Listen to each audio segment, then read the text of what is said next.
Lectionary. This past Sunday, we took a brief look at the story of Esther. And as I mentioned in my sermon, the book of Esther is relatively short and it reads like a novel. So I'd recommend taking the time this week to read the whole story when you have a chance. I think it'll help make some of our conversations this week make a little more sense. But today we're going to be looking at part of the lectionary passage for this past Sunday, specifically looking at chapter 9, verses 20 and 21.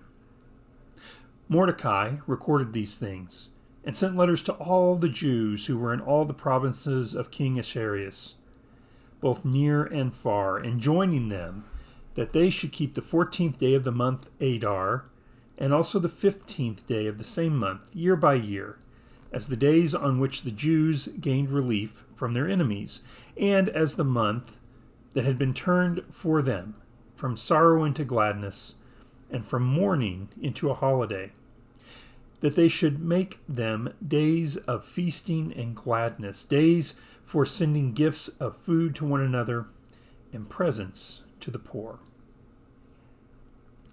The book of Esther is an interesting and somewhat controversial choice to be included in the biblical canon.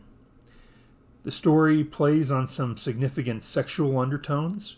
There is a massive amount of non-war related murder in the text. But most curious of all, it's the only book in the Bible that never mentions God, nor does it include any depiction of worship or prayer.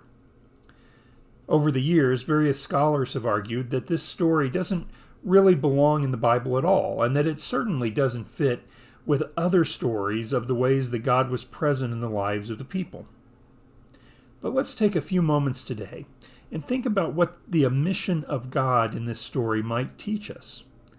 If we're honest with ourselves, we probably don't think too much about God being present with us as we go through the more mundane aspects of our everyday lives. We don't rely on God's guidance as we shop in the produce section at the grocery, after all. Sometimes we waste a lot of our time and energy looking for a burning bush or a blinding light as a sign that God has entered into our story. But we know that God is with us at all times and in all places.